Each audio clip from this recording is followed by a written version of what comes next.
네, 반갑습니다. 랜디스의 대표이사인 김성준입니다. 오늘 아침 시간에 이렇게 시간 내주셔서 감사합니다. 오늘 제가 간단히 말씀드리려고 하는 거는 이제 최근에 P2P에 대해서 올해 봄부터 여러 가지 뉴스들이 나오면서 시장에서 다양한 우려의 목소리가 많이 나오고 있는데요. 본질적으로 P2P가 어떤 역할을 하고 있는지에 대해서 다른 한 면에 대해서 좀 구체적으로 저희 예를 가지고 설명을 드려보려고 합니다. 이 지금 실루엣이 어떤 생명체인지는 다 아시죠? 모르시나요?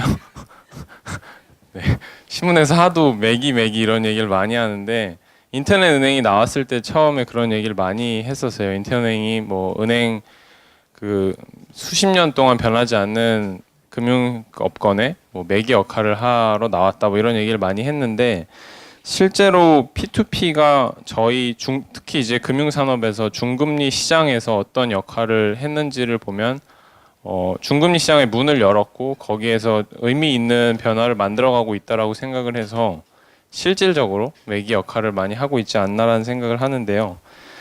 뭐 저희 회사 같은 경우는 이제 개인 신용 대출에만 근로소득자 대상의 개인 신용 대출에만 집중을 하고 있는 회사고요. 그래서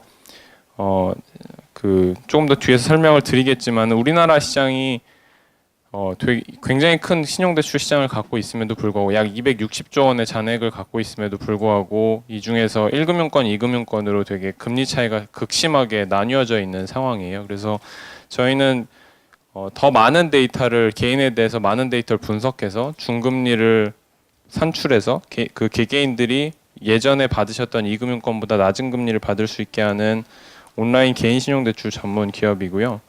그래서 저희가 실질적으로 더 많은 데이터를 분석해서 어떻게 중금리 대출을 활성화했는지에 대해서 좀 말씀을 드릴 건데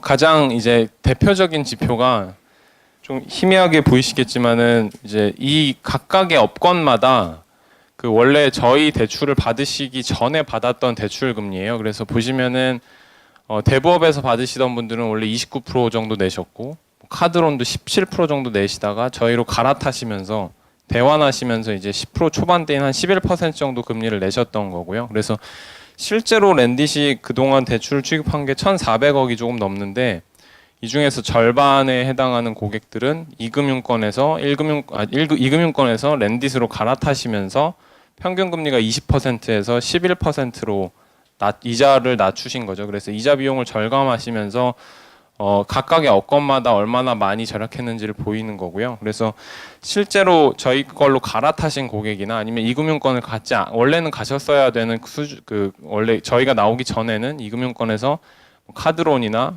이런 데서 고금리 대출을 받으셔야 했던 분들이 저희 걸로 받으시게 되면서 절약한 이자가 약 100억 원 정도가 됩니다. 그래서 그동안 저희가 사업을 3년 정도 좀 넘게 운영을 하면서 1,400억 이상의 대출을 취급하면서 실제로 절약된 이자가 100억 원이 넘고요. 이거는 뭐 어떤 공적 자금이 투입돼서 세금으로 투입돼서 중금리 활성화된 부분이 아니라 실제 시장에서 민간 자금의 흐름으로 순수한 민간 자금의 흐름으로 만들어진 이자 절약 효과라고 보실 수 있고요.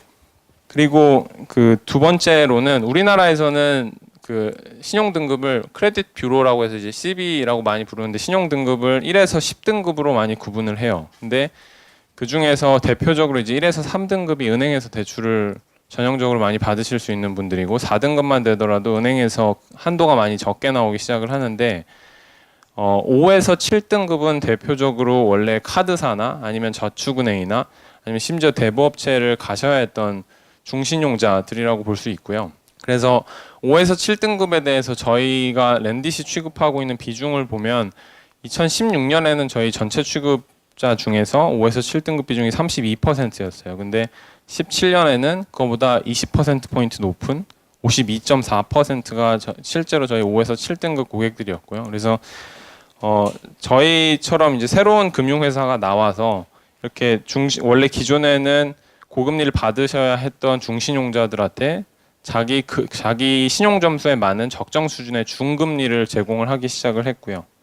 그래서 제가 서두에 좀 말씀을 드렸는데 우리나라에서 이제 신용 등급별로 금리를 보면은 은행에서 보통 하면 한 4, 5% 정도 신용 대출이 나오고 그다음에 카드론이 거의 16% 정도 육박을 하죠. 그다음에 여기 뭐 저축은행만 가더라도 23% 가까이 되고, 신용 등급으로 따지면 1, 3등급은 굉장히 낮게 가다가 갑자기 확 올라가요. 그래서 굉장히 흥미로운 거는, 제가 처음에 렌딧을 시작하게 된 계기도 4년 전에 원래 미국에서 계속 생활하다 이제 한국에 와서 대출을 받으려고 했을 때, 제가 그 당시에 몰랐는데 6등급이었어요. 근데 우리나라에서 이제 4에서 6등급의 성인 인구의 숫자를 따져보면은 전체 성인 인구의 40%예요. 전체 성인 인구의 40%가 사실상 은행에서는 대출받기 힘들고, 근데 이 중간에 해당하는 사람들이 과연 그러면 정말 고금리 20% 이상대의 금리를 내야 할 만큼의 신용도가 안 좋은 사람이냐에 대해서 의문을 갖기 시작을 하면서 이쪽에 대해서 관심을 갖고 제가 사업을 시작하게 3년 반 전에 이제 시작을 하게 됐었는데, 실제로 이게 흔히 말하는 금리 절벽이 현상이 굉장히 심하고요. 그래서 260조 잔액 시장 중에서 절반 정도를 은행이 1금융권이 하고 있지만, 나머지 절반 정도는 2금융권에서 상당히 고금리로 어떻게 보면 신용평가를 아주 고도하게 하지 않다 보니까는 일괄적으로 고금리를 많이 고객에게 부과를 하고 있는 상황이라고 볼 수 있습니다. 그래서 저희가 하는 일은 큰 관점에서 이제 두 가지로 볼 수 있는데요. 첫 번째는 모든 과정이 다 온라인화돼 있기 때문에 다 비대면화돼 있다는 거예요. 근데 이게 어떤 의미냐면, 은행들이나 저축은행이나 이런 데를 생각해 보면 지점이 굉장히 많아요.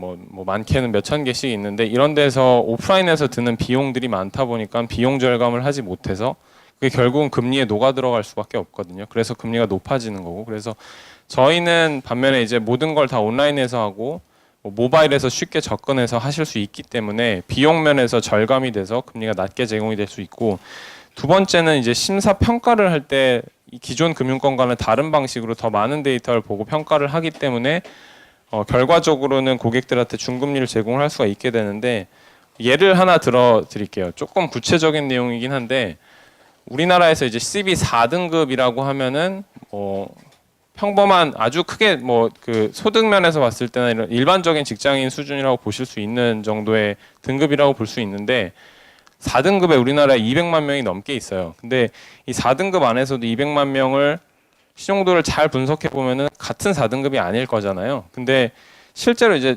1금융권에서나 2금융권에서 일반적인 기존 금융권에서는 그냥 4등급으로 일괄적으로 분류해서 뭔가 금리 산출을 하고 있어요. 근데 저희 같은 경우는 어떻게 하냐면, 여기서 주황색 선과 회색 선이 뭐냐면, 이 사람의 총 대출 건수가 지난 12개월 동안 어떻게 변했고 대출 금액이 어떻게 변했는지를 트렌드 정보를 다 분석을 하는 거예요. 그래서 왼쪽에 있는 사람 같은 경우는 부채가 점점 줄는 추세였고요. 오른쪽에 있는 사람은 부채가 계속 늘어나는 추세였기 때문에, 실제로 은행들이 많이 활용하는 나이스 CB 등급으로는 4등급 동일하지만, 저희 렌딧 등급으로는 왼쪽 사람은 4등급이고 오른쪽 사람은 11등급이죠. 렌딧 등급이 4등급이면 대략 금리가 저희 쪽에서 한 7% 정도 나올 거예요.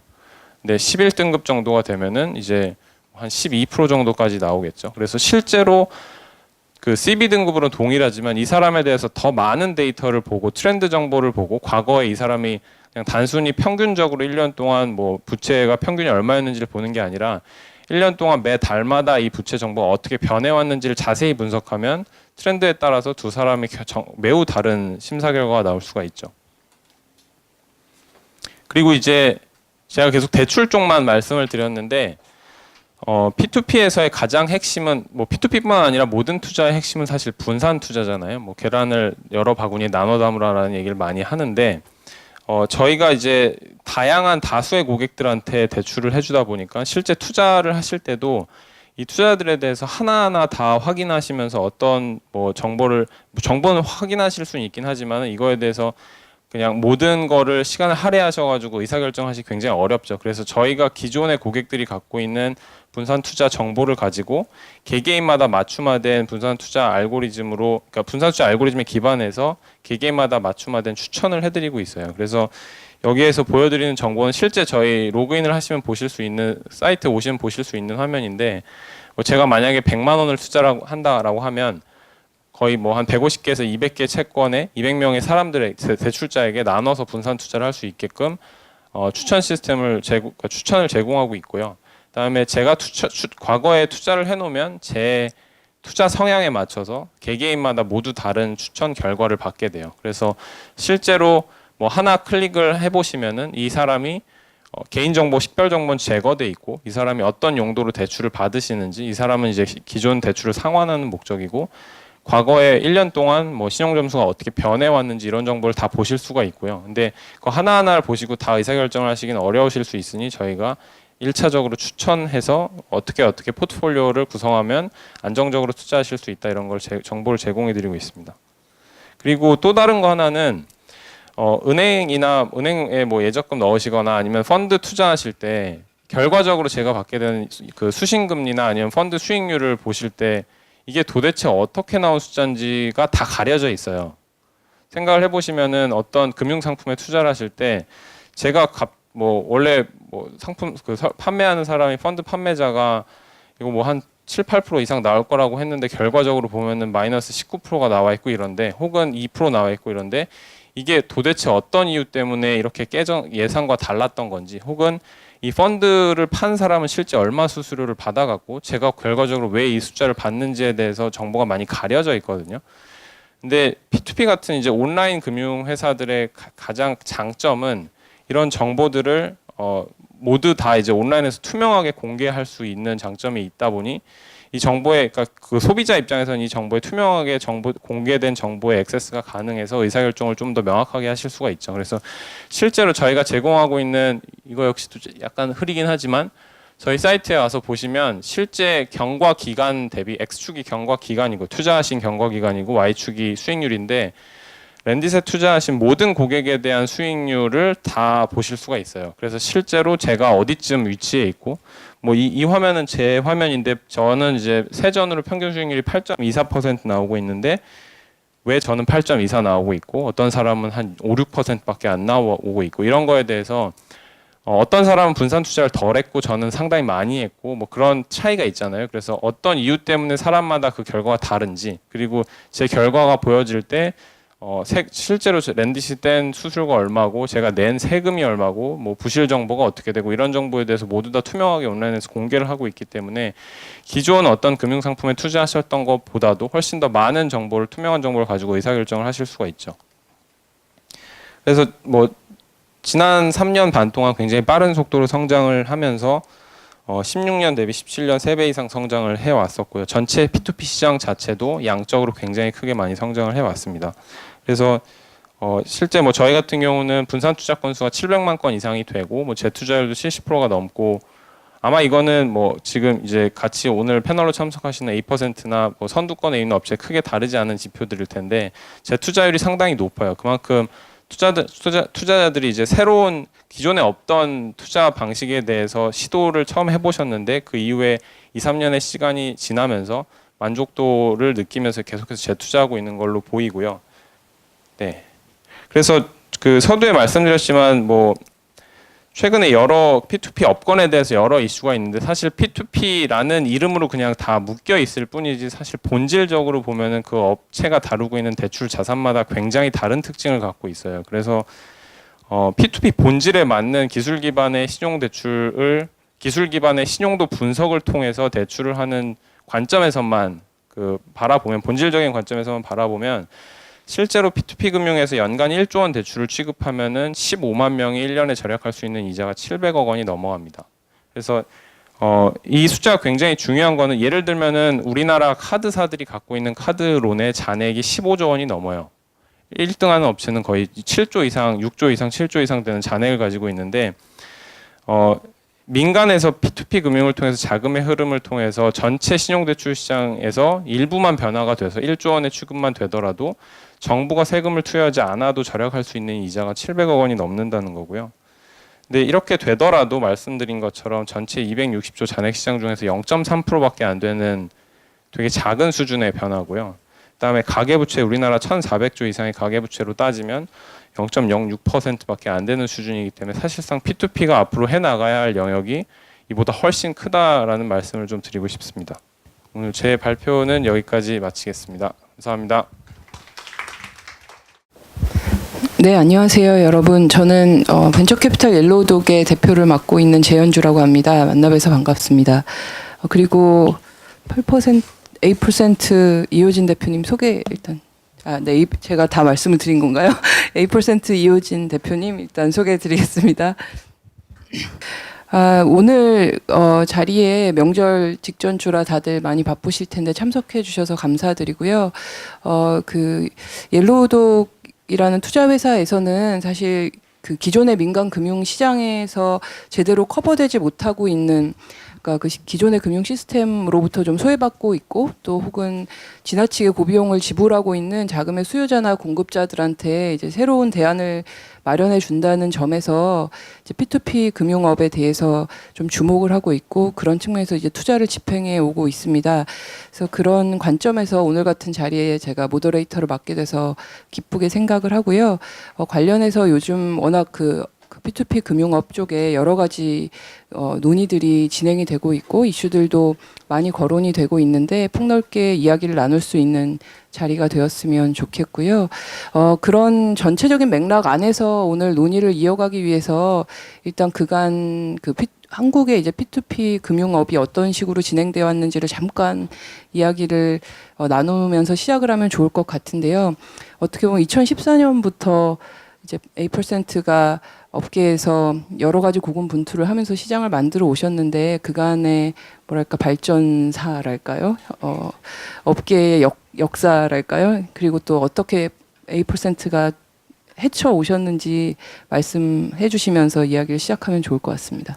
네, 뭐 짧다면 짧은 기간 동안 다사다난했던 이 업계 이슈를 제가 빠르게 정리해 드리도록 하겠습니다. 저희 이제 8%가 2014년 12월에 첫 서비스를 이제 런칭을 했어요. 그 전까지는 PC 기반의 뭐 소셜 펀딩 개념은 있었지만은 이제 기술을 앞세우고 모바일 기반의 중금리 대출은 저희가 최초였고, 그렇게 해서 이제 P2P 금융 산업이 성장하게 되는 그런 초반 단계가 있었고요. 이 자리가 저는 굉장히 뜻깊은 게, 여기서 이제 저희가 첫 오픈한 지 한 달 만에 금융감독원으로부터 이제 오인을 받아서 사이트 폐쇄를 당한 적이 있었어요. 그래서 이 자리에서 많은 기자분들 앞에서 이제 그런 이슈를 좀 말씀드리고, 그래서 이제 다시 그런 관심 속에서 오픈하게 됐고요. 네. 2014년 이후에 2015년에 랜디스 비롯한 이제 많은 업체들이, 또 많은 훌륭하신 분들이 이제 이 산업에 뛰어들기 시작했고, 2016년, 17년에 좀 훨씬 더 많은 업체들이 이제 P2P 금융이라는 키워드를 앞세워서 사업을 시작하게 됐어요. 근데 업체 수가 많아지고 산업이 성장하다 보니까 순기능이 있음에도 불구하고 좀 저희끼리도 우려하는 바가 있었거든요. 유사수신 업체의 등장이라던가 사기 업체의 등장이라던가 이런 우려가 있었고, 그게 이제 2018년에 일부 좀 현실이 됐고, 그래서 지금은 이 어떤 한 새로운 산업이 성장하는 그런 성장통의 시기라고 생각합니다. 이제 지금 이 시기가 정말 중요한데, 이러한 부작용들을 빠르게 제거하면서 순기능을 발전시켜야 되는 그런 중요한 시점이라고 생각합니다. 네, 그 대표님께서 고생하셨던 이야기를 상상할 수 있게 짧게 말씀 주셨는데, 그 말씀 주신 대로 지금 그 우리나라가 굉장히 중요한 변곡점, 이제 P2P 금융업이라는 것에서 중요한 변곡점에 있는 것 같고, 이제 그 변곡점에서 어떤 방식으로 그 미래가 펼쳐지느냐는 금융 소비자들에게도 되게 중요한 시사하는 방향이 있는 것 같습니다. 그 미래를 조금 바라보는 관점에서 우리나라보다 좀 더 먼저 그 P2P 금융시장이 발전한 해외 동향에 대해서도 좀 이야기를 해보면 좋을 것 같은데요. 랜디스의 김성준 대표님께서 좀 우리나라보다 P2P 금융업이 견고한 금융의 한 축으로 자리 잡고 있는 해외 시장의 현황에 대해서 좀 이야기해 주시면 좋을 것 같습니다. 네, 사실 저희도 이제 창업을 시작할 때 영국이나 미국 시장을 많이 벤치마크를 했었는데요. 뭐 처음에 P2P가 나온 영국 같은 경우, 2005년에 시작된 영국 같은 경우는 대출 자산 비율로 따지면은 소상공인의 비중이 굉장히 큰 편이에요. 그래서 소상공인이 전체 대출자의 한 40% 정도는 차지하고요.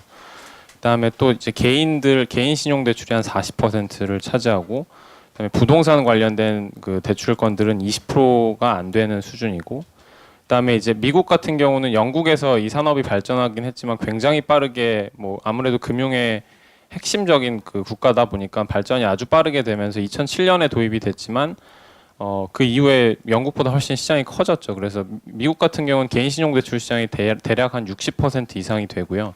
소상공인이 한 35%, 그 다음에 부동산은 5% 이하 정도로 산업이 발전되어 왔습니다. 근데 우리나라와 간단히 뭐 비교를 드리면은 얼마 전에 금융감독원에서 보고한 자료에 따르면 부동산 전체 관련된 대출이 약 65% 정도를 차지하고요. 그다음에 개인과 소상공인 이런 나머지들을 합친 게 대략 35%에서 부동산 쏠림이 굉장히 심하다 내지는 산업의 본질과 다르게 해외와는 매우 다른 방향으로 성장해 왔다는 지적을 많이 당국에서도 하고 있는 상황으로 보입니다. 네, 그 뭐 방금 말씀하시면서 약간 그 본질과는 다르게라는 표현을 해주셨고, 그리고 아까 발표 중에서도 어떻게 보면은 그러니까 굉장히 업체마다, 그러니까 P2P 금융업이라고 커다랗게 묵히고 있지만 업체마다 다른 대출 자산을 가지고 있는 것에 있어서 차이가 많이 난다. 같은 하나의 카테고리로 묶이기에 좀 어려운 점이 있다. 이런 말씀들을 좀 그 가볍게 해주시기도 했는데, 사실 P2P 금융이라고 했을 때 특히 일반적인 사람들이 들었을 때 그것이 진짜로 의미하는 바가 무언가 그냥 그 말 그대로 사람과 사람을 그냥 연결을 한다는 것 이상의 어떤 의미가 있는가에 대해서 쉽게 이해하기가 좀 어려운 측면들도 있는 것 같습니다. 그래서 그 말씀하신 그 본질이라고 하신 측면, 그 P2P 금융업에서의 핵심이랄까, 실제로 가장 중점적으로 그 전달해야 되는 가치가 무엇이라고 생각하시는지 조금 부연해서 설명해 주시면 좋을 것 같아요.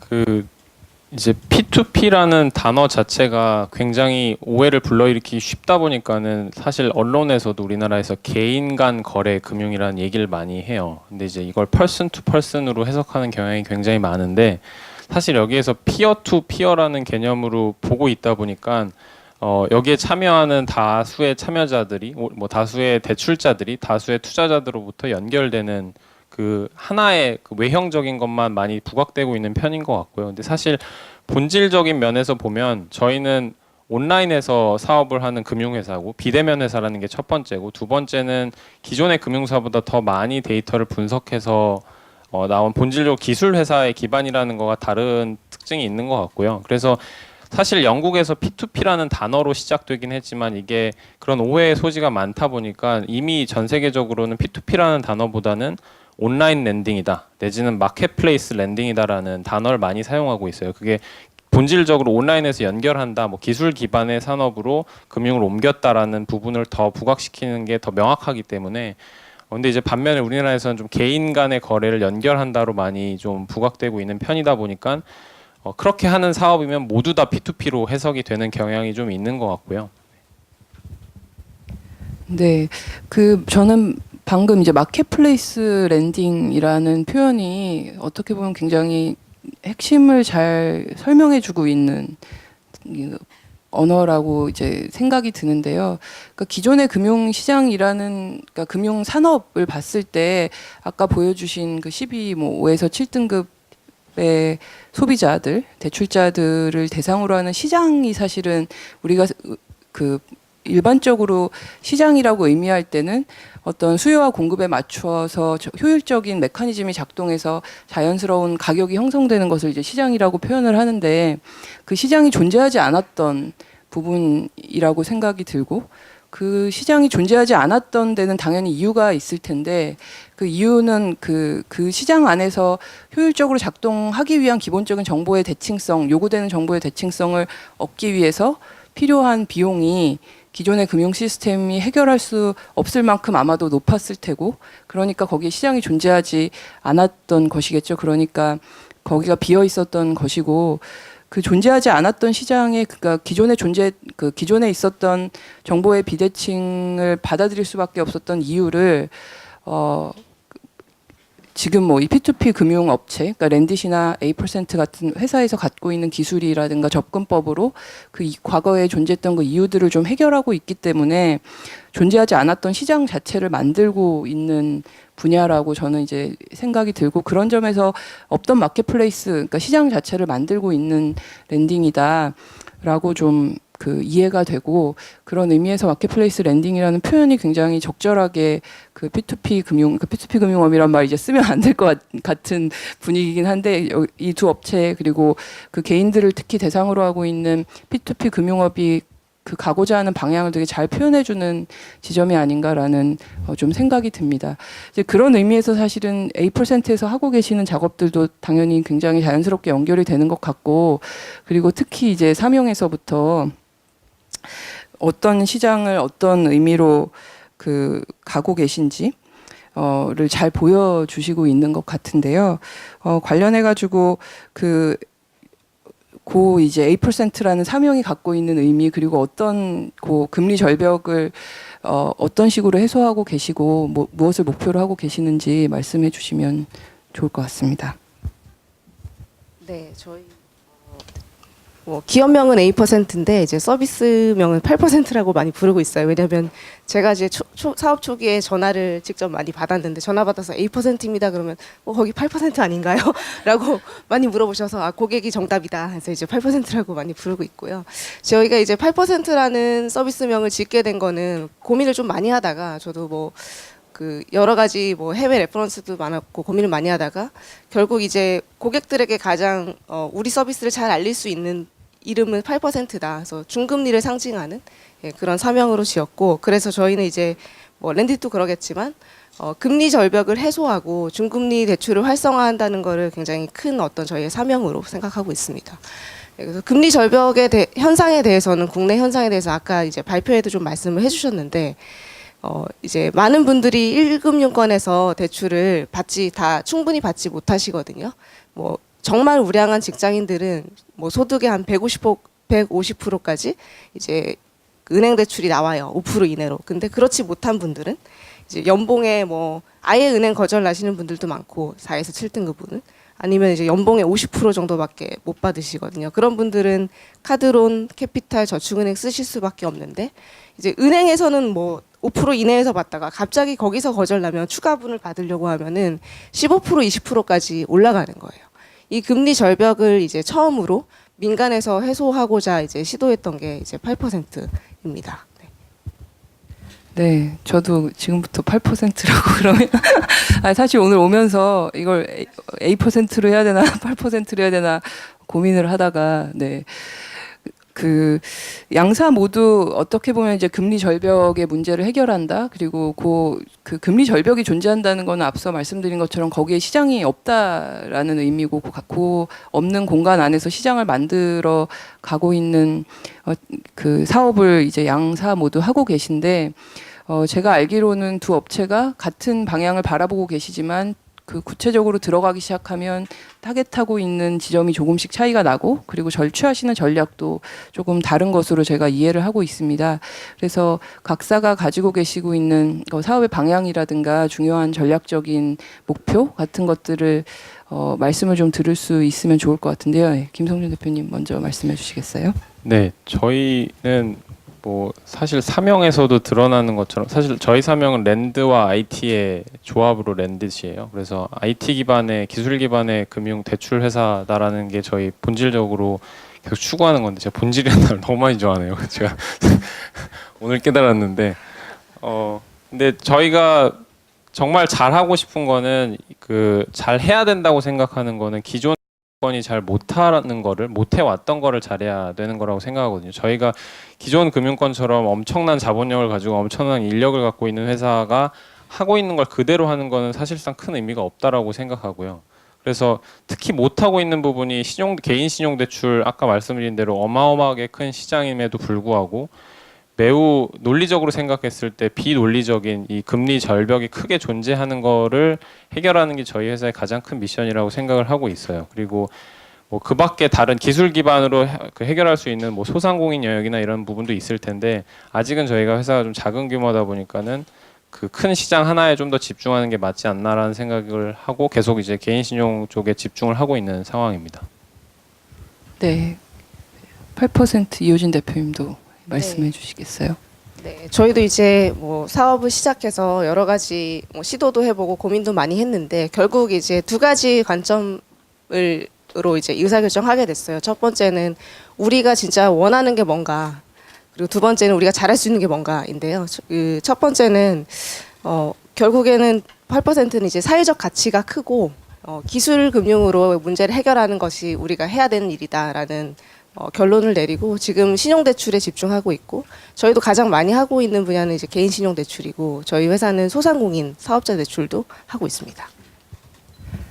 네, 그 두 업체가 함께 모인 뭐 이유도 당연히 그렇겠지만 이제 공통적으로 신용대출 그리고 특히 개인이든 소상공인이든 이렇게 그 어떻게 보면은 서민금융이라고 포괄될 수 있는 곳에 존재하시는 고객들을 향하고 있다는 게 이제 공통점인 것 같은데 이제 거기에서 그 현재 P2P 금융업이라고 크게 뭉뚱그려서 묶여버리는 시장 안에서 일어나는 여러 이슈들을 바라보고 대처하시는 관점에서도 되게 자연스럽게 차이가 드러나게 되는 것 같습니다. 그래서 파펀딩과 함께 그리고 이 두 업체가 같이 새로운 협회를 만들고 또 자율 규제안들을 고민하고 있고 그렇게 그런 여러 가지 작업들을 새롭게 이제 시장을 정화해 나가면서 그 앞으로의 방향성들을 잘 정립하기 위한 노력들을 하시고 계시다고 제가 이해를 하고 있는데요. 그러다 보니까 조금 요새 구체적으로 고민하고 계시는 자율규제안에 대해서 말씀을 좀 들어보면 좋을 것 같습니다. 사실 그 좋은 규제 환경이라는 것은 부작용이 일어나는 것들을 어느 정도 규제 그러니까 그러니까 미리 방지를 하면서 동시에 그 혁신이 일어날 가능성들을 열어놓는 것이 당연히 이제 좋은 규제일 텐데요.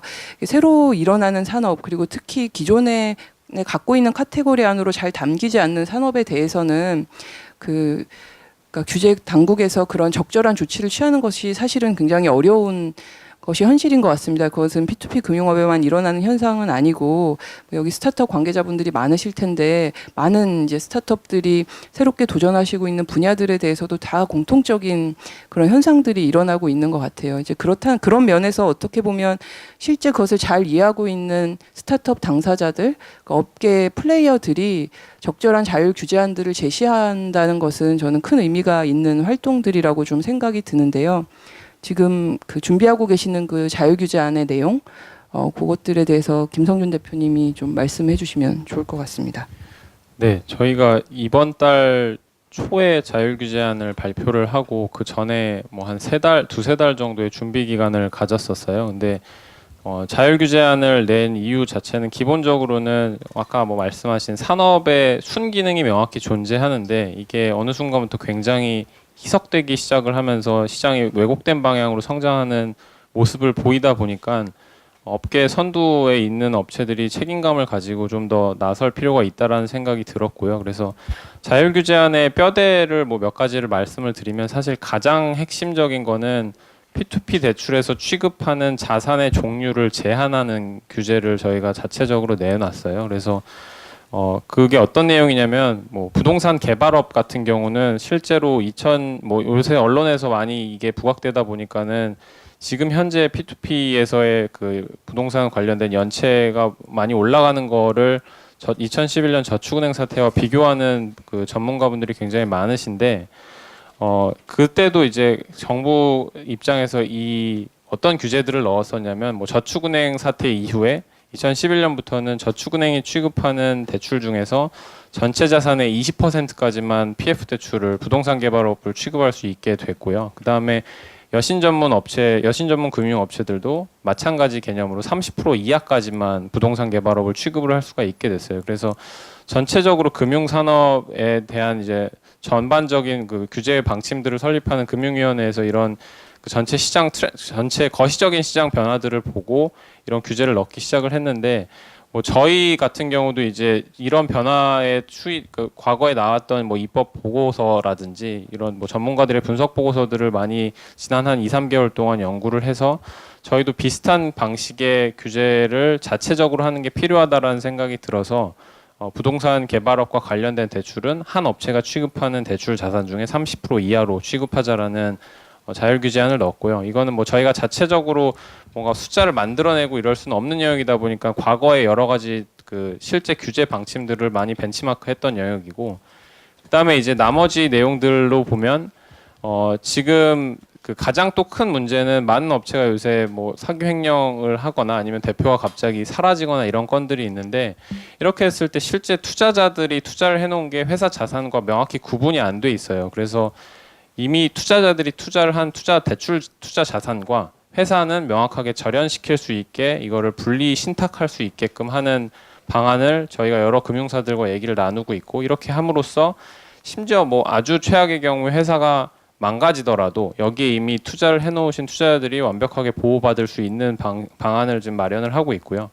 그다음에 또 다른 걸로는 예치금을 투자자들이 넣으신 거를 회사가 마음대로 운용하지 못하게 이거 역시도 내부 통제 관점에서 너무 당연한 건데 회사가 그러니까 소비자들이 이 돈을 예치를 하실 때 목적했던 것과 명확하게 동일한 용도로만 활용될 수 있도록 분리 에스크로 보관을 할 수 있게끔 하는 것도 규정도 있고요. 그다음에 외부 감사가 우리나라에서 외감법은 원래 이제 자산 규모 120억 이상이 되고 부채가 70억 이상이 돼야 그 외감법 대상인데 P2P 회사들은 뭐 이 해당되지 않더라도 무조건 외부 감사를 받아서 3월에 다트에 공시를 하게끔 하는 게 저희 내부적으로 갖고 있는 방침이고 그다음에 마지막으로 한 가지는 그 대출 산업은 굉장히 오랫동안 발전해 왔기 때문에 저희가 법적으로 속해 있는 자회사가 연계 대부업체가 속해 있는 대부업권에 대해서 그 대부 표준 약관이라는 대출자에 대한 대출 계약의 표준 약관이 다 나와 있어요. 근데 반면에 이제 투자자 쪽은 아주 새로운 산업이다 보니까 이런 투자자 보호를 위한 공통적인 약관이 명확하게 나와 있지 않은 상황인데 그 저희 준비위원회에 있는 업체들이 그동안 쌓았던 여러 가지 지적 쌓여온 정보들을 가지고 약관을 통합하는 과정을 거쳐서 같이 공용으로 쓸 수 있는 공통 약관을 정리를 해서 발표를 했습니다. 네, 김성준 대표님 말씀 제가 듣다 보니까 사실은 그러니까 저는 금융업에 그래도 오래 종사한 사람으로서 이런 방식의 자율 규제라는 것이 사실 굉장히 익숙하게 들리기도 하거든요. 그러니까 기존 말씀하시는 자율 규제안들이라는 게 세상에 없던 새로운 거를 우리가 하겠다라기보다는 기존의 금융 시스템들 안에서 적절한 수준으로 제시되어 왔던 실제 이제 정부 당국에서 갖고 있는 규제들의 어떻게 보면 역시 여기서도 본질적인 요소들을 P2P 금융업 안으로도 가지고 들어오겠다라고 그리고 우리가 실제 금융시장에 그러니까 P2P 금융 업체들도 기존의 금융시장에서 갖고 있는 중요한 질서들을 따라서 스스로를 규제하겠다라고 하는 방향성처럼 여겨지거든요. 그래서 뭐 말씀하시는 자산군마다의 얼로케이션을 조정하는 것, 그리고 뭐 예치 자산을 분리해서 신탁화하는 것 등등들은 기존의 금융업들에서 사실은 많이 취하고 있는 규제들이기 때문에 그것을 준용해서 좋은 선순환을 만들어내는 자율 규제를 갖고 가시겠다고 하는 것은 어떻게 보면 좀 자연스러운 흐름이고 그것이 정식적인 규제 안에서도 포용이 될 수 있는 지점들이 아닌가라는 좀 생각이 듭니다. 이런 자율 규제를 추진하고 계시면서 그게 이제 새로운 협회를 만들려고 하는 노력들하고도 연결이 되고 있다고 들었는데요. 신규 협회 준비위원장을 맡고 계신다고. 네. 어떻게 진행이 되고 있으신가요? 저희 협회는 그러니까 협회라는 단체를 설립해서 뭐 회원수를 가입하고 이게 1차적인 목표가 아니라 애초에 탄생 배경 자체가 지금 왜곡된 시장 환경을 좀 더 소비자 보호할 수 있는 방향으로 개선할 수 있는 실질적인 방안을 만들자가 목표였기 때문에 저희가 협회 준비위원회를 만들고 이제 가장 계속해서 몇 개월 동안 한 3, 4개월 이상의 시간 동안 주력했던 거는 실제로 이 업권을 어떻게 자정할 수 있게 우리가 실무적인 방안들을 만들 것이냐를 많이 집중을 해왔고요. 그래서 협회를 공식적으로 발족해서 회원사를 모집하기 이전에 먼저 자율규제안을 정리하는 작업을 먼저 그동안 해왔던 거고, 그다음에 본격적인 협회 발족과 회원사 모집 내지 이런 협회로서의 활동들은 9월 말 이후부터 본격적으로 시작이 될 것으로 예상이 됩니다.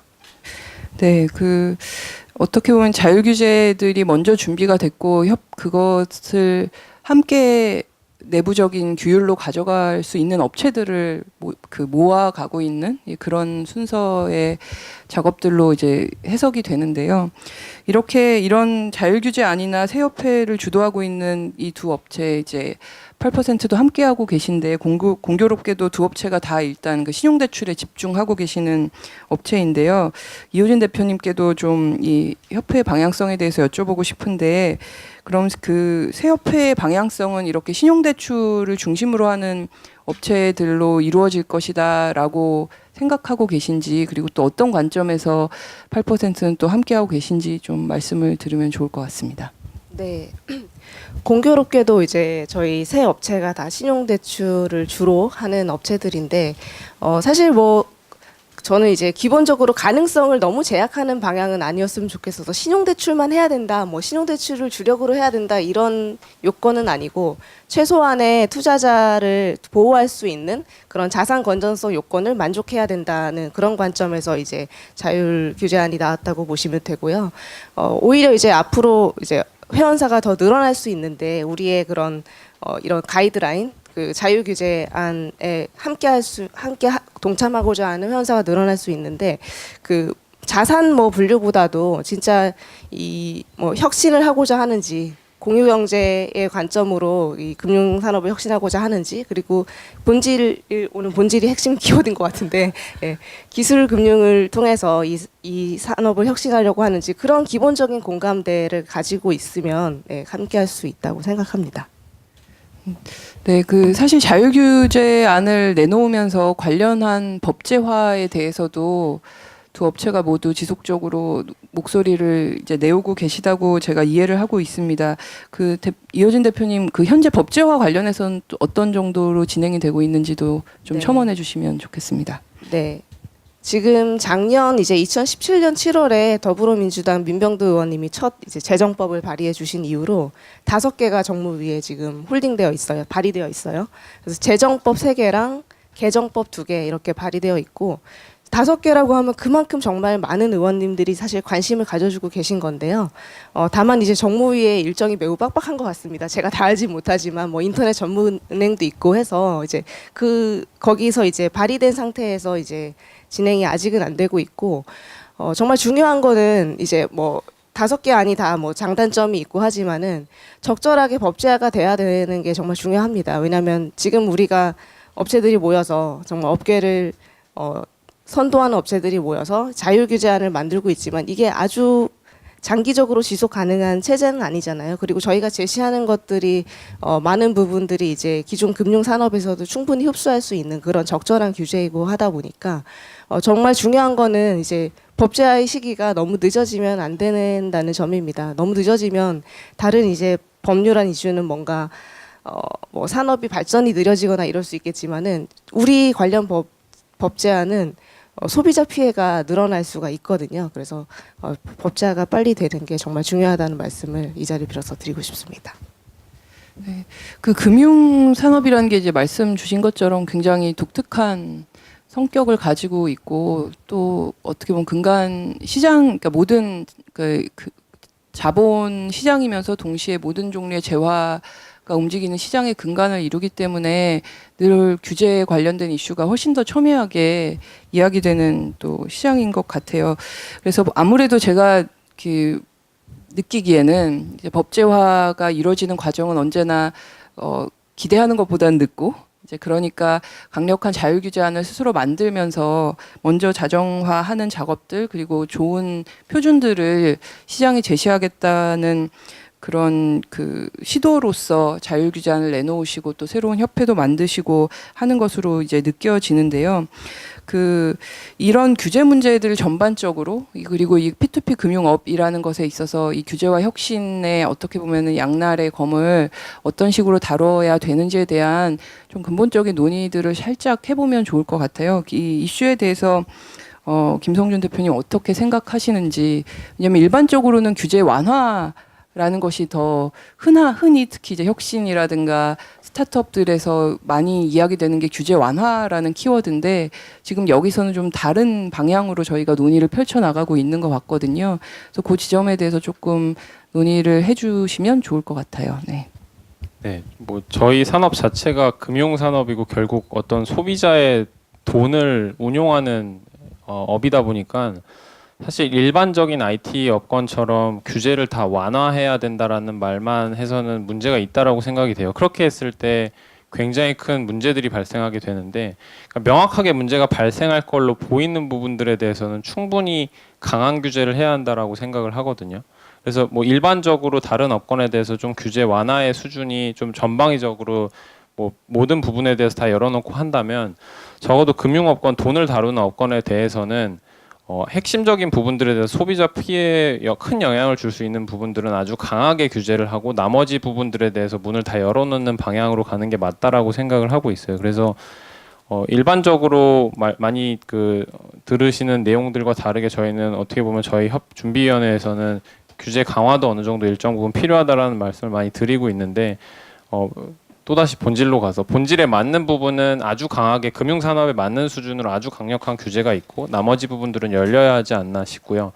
그게 일반적으로 금융산업을 보면 자산 규모가 어느 정도 커지면 규제 정도가 강해져요. 근데 P2P도 이미 시장이 굉장히 커졌고, 여기에 돈을 뭐 어떤 큰 업체들은 전체 투자금이 뭐 투자자들 모집한 금액이 1,000억이 넘어가고 하기 때문에, 그럼 거기에 걸맞는 수준으로 아주 강력한 규제가 있지 않으면 엄청 큰 피해들이 발생할 수 있거든요. 그래서 적정 수준의 이 완화와 규제 강화가 좀 혼합돼야 되지 않나라는 생각을 하고 있습니다.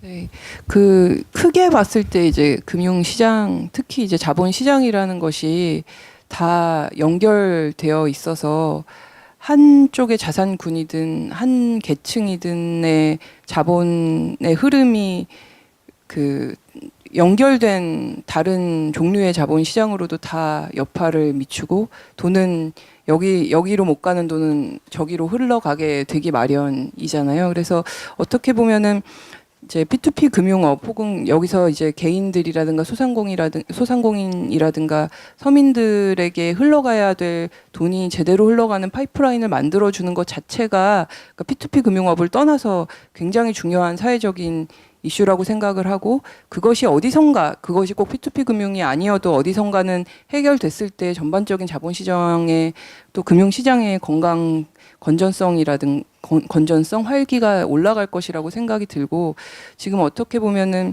랜디시나 8% 같은 업체가 그 부분을 근본적으로 좀 해결해 보려는 노력들을 해 나가고 있고, 그게 막 좀 사실은 아까 이제 김성윤 대표님이 보여주신 것처럼 아직까지는 전체 시장에서 이미 여전히 크지 않은 비중이지만 어떤 가능성이 있는 대안들을 보여주고 계시고, 그게 좀 더 확산이 될 때 전체 금융시장 자체에 더 많은 대안이 생기고 좀 더 그 파이프라인이 원활하게 돌아가지 않을까라는 그런 생각을 오늘 말씀을 들으면서 좀 하게 됐습니다. 두 분께 약간 뭔가 마무리 말씀 같은 것을 듣기 전에 이제 플로로부터 질문을 좀 들으면 좋을 것 같은데요. 네, 그러면 그러니까 대한민국에서 P2P, 소위 말하는 플랫폼 프로바이더, 그리고 연계 대부업이라고 부르는 그 업체들이 과연 수익성을 가질 수가 있는 거냐, 돈을 벌 수 있느냐는 얘기죠. 왜냐하면 끊임없이 혁신, 그러니까 알고리즘 개발해야죠, 속도 떨어뜨려야죠. 중국에서 지금 제일 잘 나가는 게 2.4초에 심사하고 40초 만에 돈을 내준다는 건데, 그렇게 투자를 하다 보면 돈을 못 번다는 거죠, P2P 업체가. 그러면 대한민국에서 누가 P2P 업체를 하려고 하느냐. 그냥 대부업자들이 양성화돼서 나와 있는 걸 제외하고 나서 과연 그럼 비즈니스 모델이 뭐냐.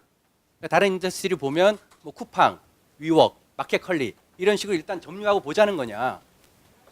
다트에 들어가서 랜디셀 보시면 랜디 소셜 중에 뭐 밑에 100% 자회사 갖고 있지만 그 재무제표를 본 누구도 투자하려고 하지 않습니다. 그러면 대한민국에서 P2P 업체의 비즈니스 모델은 뭐냐, 수익성을 어떻게 가져갈 거냐 하는 거에 대해서 좀 여쭤보고 싶어요. 네, 저희 다트 말씀하셨으니까 제가 답변을 드리면, P2P 회사들은 기본적으로 뭐 다른 플랫폼 비즈니스와 마찬가지로 참여하는, 뭐 저희 참여자로 하면 대출자와 투자자로부터 플랫폼 수수료를 받아서 운영이 되기 때문에 결국은 플랫폼이 규모의 경제를 달성이 돼야 수익성이 나오게 돼요. 그래서 흔히 말하는 뭐 예를 들면 쿠팡으로 따지면 배송이 한 건 됐을 때 여기서 그 공헌이익이 얼마가 발생하냐 이런 걸 많이 분석을 하는데, 그 P2P 쪽에서는 저희 시장에서 봤을 때 이미 시장이 많이 성장해서 상장한 회사 내지는 이제 이미 영업이익을 내고 있는 해외 업체들, 뭐 중국이나 미국이나 영국 회사들을 보면 그 규모가 연 취급액이 최소 5천억 이상 넘어갔을 때 그 공원이익이 플러스로 돌아가게 되고요. 그래서 실제로 우리나라에서도 그 다른 국가와 마찬가지로 공원이익이 그 정도 발생을 플러스로 이제 전환이 되려면 어느 정도 5천억, 뭐 4, 5천억 이상의 규모의 경제가 되어야만 영업이익이 발생할 수 있다라고 생각이 돼요. 그리고 이 부분은 이미 다른 시장에서 검증이 돼서 뭐 많이 취급하는 뭐 랜딩 클럽이나 이런 데는 1년에 뭐 7조, 8조 취급을 하다 보니까 실제로 본인들이 R&D에 투입하는 자금을 제외하고는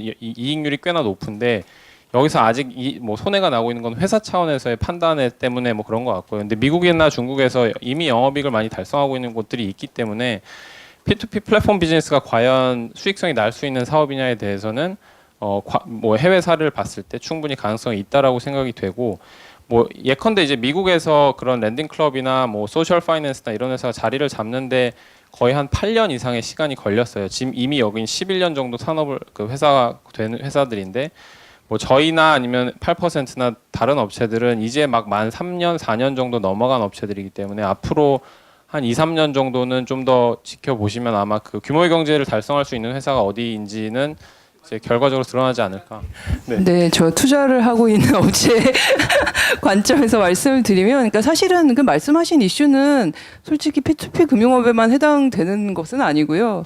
저는 이제 스타트업에 투자하는 벤처 캐피털을 운영을 하고 있으니까 사실 너무나 많은 산업, 특히 대부분의 스타트업이 다 이제 어떤 규모의 경제에 도달하기까지의 투자를 유치하면서 이제 끌고 나가는 그러면서 어떤 미래의 가능성을 바라보면서 이제 가는 거죠. 그것은 뭐 이 그 P2P 금융업에만 해당되는 것이 아니라 모든 종류의 새로운 혁신 산업, 특히 변동비보다 고정비 비중이 높아서 많은 오퍼레이팅 레버리지를 일으킬 수 있을 것이라고 생각되는 비즈니스 모델을 가진 모든 산업에 해당되는 문제인 것 같습니다. 그것은 그래서 그러한 비용 구조를 가지고 가면서 그 성장을 기대하면서 그 크리티컬 매스에 도달할 수 있을 것이라고 믿으면서 그 사업을 끌고 가느냐 아니냐라는 그야말로 되게 근원적인 이제 질문을 주신 것 같고, 이것은 이 산업에만 해당되는 문제는 아닌 것 같고, 그리고 뭐 특히나 요 산업의 문제로 가지고 오자면 사실은 해외에 이미 충분한 벤치마크가 있는 업이기 때문에 오히려 그 아까 말씀드린 이 요소를 공통적으로 갖고 있는 많은 스타트업의 인더스트리보다 오히려 그런 우려는 좀 덜 하지 않나라고 저는 생각을 투자자로서 갖고 있습니다. 네, 다른 질문 또 혹시 있으신가요? 네. 기술적인 거에 대해서 많이 강조를 하셨잖아요. 두 업체 다 해서 굉장히 테크놀로지적인 것이 강하다. 그게 기존 거와 굉장히 차별돼 있다.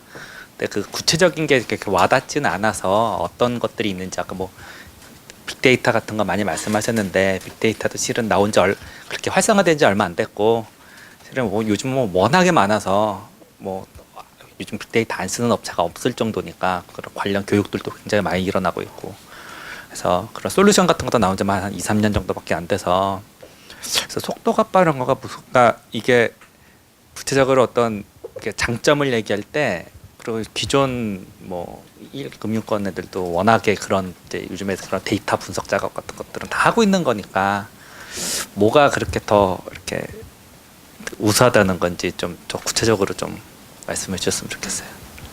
네, 어떤 기술적 우월성을 가지고 계신지 두 업체가 마음껏 자랑해 주시면 좋을 것 같습니다. 일단 제가 아까 그 CB 4등급 두 사람을 비교했을 때 차이를 보여드렸잖아요. 근데 그 차이가 결국은 대출을 취급하고 나서 2년 뒤 정도가 되면 이 연체율이 얼마나 발생하냐의 차이를 가져오거든요. 그래서 뭐 저희가 그 공개적으로 정확히 다른 기존 뭐 카드사나 이금융권 대비 저희의 모델이 얼마나 우수성이 몇 퍼센트 되는지를 뭐 정확히 공개드리긴 좀 어렵지만은 실제로 그 동일 타겟군에 대해서 저희가 타 이금융권보다 높은 그러니까 유사한 승인율을 가지면서 훨씬 높은 변별력을 갖고 부도율이 훨씬 낮은 상황이 드러나고 있어요. 이게 저희가 뭐 만약에 한 2년 전, 3년 전이라면 실제 데이터가 없기 때문에 말씀하신 대로 그냥 이거는 이론적으로 좀 더 빅데이터를 봐서 더 많은 데이터 머신러닝으로 분석해서 부도율이 낮아진다라는 건 그냥 그 가정일 뿐 아니냐라고 생각을 하실 수 있는데 실제로 저희가 1,400억 이상의 대출을 3년 이상 취급을 했고 3년 정도 시간이 지났기 때문에 평균 기간이 그 어느 정도 이상 도래한 고객들이 상당히 많기 때문에 실제 숫자적으로 많이 검증이 되었다고 보이고요. 네, 뭐 그 기술 뭐 저희가 신약 개발 이런 건 사실 아니라서 되게 기술이라고 우리가 기술로 해결한다고 하는 부분들이 작은 것들의 어떤 썸이라고 생각하시면 될 것 같고요. 그 신용평가 기술에 대해서 이제 말씀 주셨는데 저희는 이제 고민하죠. 기존의 뭐 저축은행 대부업들이 20% 이상을 부과하던 그 고객에게 우리가 어떻게 하면 중금리를 드릴 수 있을까, 10% 드릴 수 있을까, 그 비용 구조를 따져 보면은 이제 신용평가 기술도 중요하고 그리고 오퍼레이팅 코스트, 운영 비용을 절감하는 것도 굉장히 중요합니다. 이건 이제 규모의 경제를 또 만족시켜야지 사실 실제로 이제 재무제표상은 반영되는 건데 그런 하나하나 자동화, 저희 다 비대면이잖아요. 그런 것들도 이제 많이 기술이 접목되는 부분이고 저희가 주력하는 부분입니다. 저는 이전에 이제 은행을 8년 다니고 나왔어요. 그래서 기존 금융기관의 어떤 생리에 대해서 그래도 내부인으로 경험을 충분히 했다고 생각하고 있는데 그 뭐 계속 이제 뭐 새로운 앱을 출시하고 그리고 뭐 빅데이터를 쓴다고 하지만 사실 그 기존 금융기관은 내부에 IT 역량이 이제 계속 적재되는 그런 구조가 아니에요. 우리 주변에만 생각해봐도 이제 충분히 좋은 개발자들, 좋은 기술을 가지신 분들이 금융권에 취업하시는 경우를 보셨습니까? 별로 못 보거든요. 다 이제 거의 아웃소싱이고, 그 은행 앱이 그렇게 20개, 30개 되는 것도 사실은 그때그때마다 이제 프로젝트 띄워서 SI로 개발하기 때문에 그렇게 많은 거거든요. 그래서 어떻게 보면은 진짜 뭐 훌륭한 사람들이 거기 아웃소싱에 잠깐 참여할 수는 있지만 그 회사의 아이덴티티를 얼마나 기술 회사로 가지고 끊임없이 그것에 이제 집착해서 구현하느냐는 큰 차이가 있다고 생각합니다. 기존 금융기관하고. 네, 그 두 업체가 만들어가고 계시는 종류의 기술 혁신이라는 게, 그러니까 사실 뭐 아까 신약 얘기하셨는데 이게 하드웨어나 테크놀로지 같은 것처럼 뭐 무언가가 드러나는 혁신, 그러니까 시각적으로 확인할 수 있는 종류의 기술 혁신보다는 점점 보이지 않게 만드는 종류의 기술인지라 그 기술 자체가를 그 확인하기는 사실은 되게 어려운 것 같고, 김성준 대표님 얘기처럼 어느 정도 시간이 쌓였을 때 어떤 식의 통계적으로 데이터로 그 더 나은 기술의 결과가 보여지는가가 사실은 어느 정도의 우월성을 가지고 있는지를 보여주는 중요한 지표가 아닐까라고 생각이 들고, 이미 두 업체 모두 어느 정도의 업력을 가지고 그 숫자를 좀 만들어내고 계신 업체들이 아닌가라는 생각을 하고요. 그리고 이제 그게 이제 또 역시 그 말씀하신 종류의 기술이라는 게 약간 이제 눈덩이 효과 같은 게 있어서 점점 더 많은, 그러니까 규모가 쌓이고 점점 더 많은 물량이 들어올수록 그 기술의 발전이 또 같이 빨라지는 종류의 기술이기 때문에 아마도 앞으로가 조금 더 기대되는 그런 면이 있지 않나라고 생각이 듭니다. 혹시 다른 질문이, 네, 저 두 분 질문을 받고 마무리를 하면 좋을 것 같은데요. 저 뒤쪽에, 네. 좀 그 뜬구름 잡는 질문이 될 수도 있을 것 같은데요. 이게 꼭 그 두 업체만을 대상으로 한 게 아니라 기본적으로 그 P2P 대출이라는 게 그 투자자와 사업자 사이에 정보 불균형이 존재한다라고 보고, 그 거기서 발생하는 도덕적 해이의 발생 자체를 막을 수가 없는 상태인데, 이게 지금 노력하고 계시는 법제화로 투자자 신뢰를 정말 회복할 수 있다고 보시는 건지, 아니면 그 법제화 이후에 고민하고 계신 어떤 노력의 방향이 있으신지 그게 좀 궁금합니다. 아시다시피 법제화는 시간이 좀 걸릴 수 있기 때문에 저희가 1차적으로 뭐 저희 회사들이 잘 안 되는 걸 떠나서 소비자들이 피해를 보는 걸 최소화하기 위해서 하루라도 빨리 자율규제가 필요하다라고 생각을 한 거고요. 근데 일반적으로 이제 법제화가 진행이 되고 법으로 강제화가 되면 어떤 정보들을 명확하게 공시해야 되는지가 정의가 되고, 그다음에 그게 제대로 공시가 안 되고 있는지 되고 있는지를 뭐 금융감독원이 컨트롤할 수가 있기 때문에 만약에 이게 감독을 나갔는데 그렇지 않으면은 결과적으로는 회사가 영업 정지를 당하거나 뭐 피해를 볼 수 있어서 그 부분은 상당 부분 법제화를 통해서 해결될 수 있을 거라고 봐요. 근데 지금 현재 문제는 아직 가이드라인에서 그 정도 상세한 거를 정의하지 않고 있고, 그다음에 가이드라인으로 정의를 한다 하더라도 그게 법적 강제성을 띠지 못하기 때문에 이거에 대해서 감독원이 이제 나가서 확인을 했을 때 이걸 가지고 어떻게 법적 조치를 취하기가 굉장히 어렵다라는 게 현실이고요. 그래서 저희가 이제 자유기재를 1차적으로 먼저 내긴 했지만은 법제화가 매우 필요하다라고 말씀을 드리는 이유는 결국 법이 나오면 강제적으로 해결할 수 있는 부분이 상당히 많다라고 생각을 합니다. 근데 그 강제적인 게 내부 통제 관점에서 너무 당연한 거잖아요. 정보 공시를 거짓으로 하지 마라. 이건 아주 당연한 부분이다 보니까 법제화를 통해서 그런 기본적인 부분은 충분히 해결되지 않을까 생각합니다. 네. 네, 오늘 발표 잘 들었습니다. 뭐 기존에 이제 한국 P2P 금융협회가 있고 또 이제 새로 또 추진하신 거기 때문에 실은 이제 이게 어떻게 보면 좀 요 분야 자체가 좀 생소한 분야이기 때문에 기존 어떤 제도권의 그 금융 형태가 아니기 때문에 실은 뭐 어떤 자율 규제뿐만 아니라 법적인 어떤 그런 부분, 그다음에 이제 투자자 소비자 보호 문제 이런 게 상당한 시간과 어떤 이거 시행착오나 또는 뭐 이런 게 많이 필요한 건데 이제 여기 또 어떤 하는 과정에서 이렇게 다른 형태의 좀 불미스러운 그런 형태가 일어나다 보니까 이게 산업 자체가 좀 이렇게 어떻게 보면 좀 나눠지는 이런 그런 형태도 좀 안타깝습니다. 근데 궁극적으로 이제 금융 산업이 어떤 틈새를 가지고 나오는 거는 뭐 필연적으로 그런 수요가 있기 때문에 그런 거를 이제 하는 부분이라고 보는데 결국은 이 금융이 어느 그 자리매김을 해 나가려고 하면은 예를 들어서 지금 그 인터넷 뱅킹이 2개 업체가 나와서 지금 하고 있고 규모도 상당히 예상보다 빨리 성장하고 있는데 거기도 지금 보면은 자본 확충에 대한 부분이 제일 이슈가 되고 있지 않습니까? 거기에 이제 법적으로도 묶여 있는 부분을 또 푸는 은삼 뭐 이런 분리 이런 문제도 있고요. 그래서 이쪽 부분이 결국은 이제 어느 서민 금융의 어떤 틈새로서 이 기존의 저축은행들이나 제2금융권 가지고 있던 거와 그다음에 1금융과의 어떤 사이에 있는 부분을 카테고리해서 이렇게 하는 데서 이게 커나가려고 그러면 결국은 이 규모의 경제를 달성을 해야 되는데 그 규모의 경제가 어떤 좀 이렇게 자본 확충 아까 거시적인 어떤 여건이 되는 거는 지금 해가고 있으니까 개별 기업으로서는 결국은 자본 확충 문제가 상당히 이슈가 될 것 같아요. 이게 아직까지 이제 스타트업들이 다 그렇지만 이 어떤 자본 확충을 해가면서 그 다음에 이런 그 양쪽의 어떤 그를 만들어가야 되는 마켓플레이스를 만들어가야 되는 이런 거기 때문에 그 부분을 혹시 어떻게 뭐 이런 두 업체께서 고민하고 또 생각하고 계시는지 그게 좀 궁금합니다.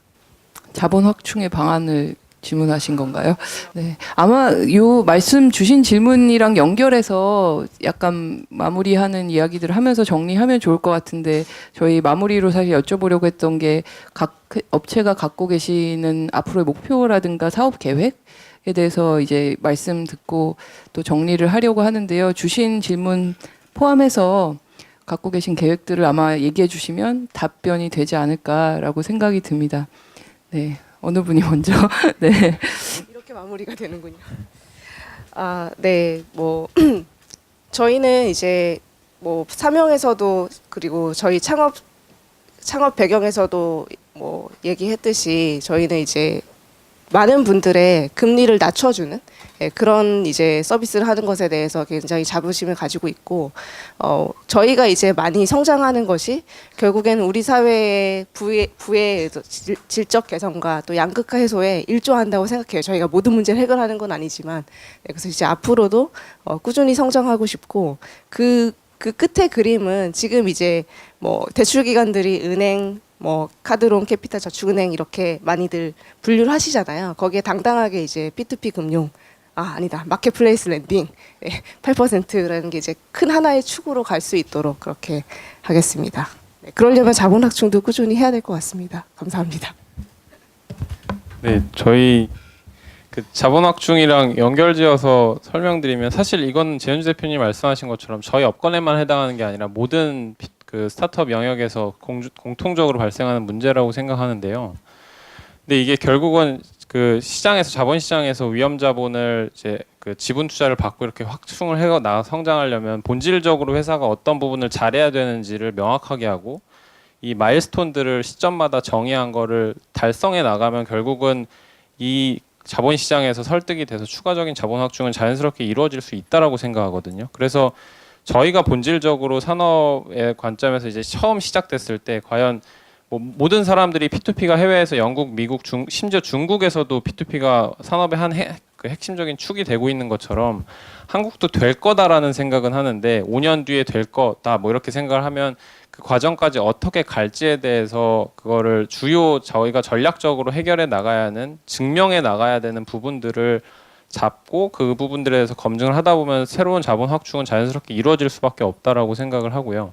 그래서 그 마일스톤이 뭐냐라고 하면 뭐 오늘 제가 반복적으로 말씀드리긴 했지만 저희가 기술적으로 다른 금융회사보다 잘할 수 있는 영역에 대해서 그러니까 두 가지 말씀드린 신용평가 모델을 고도화하고 뭐 전체적인 시스템을 다 비대면화해서 자동화해서 운영비를 절감하는 거에 대해서 충분히 검증을 해서 이 공헌이익이 만들어진다라는 게 검증이 되면 단계적인 과정에서 자본 확충은 어렵지 않을 거다라고 보고 있습니다.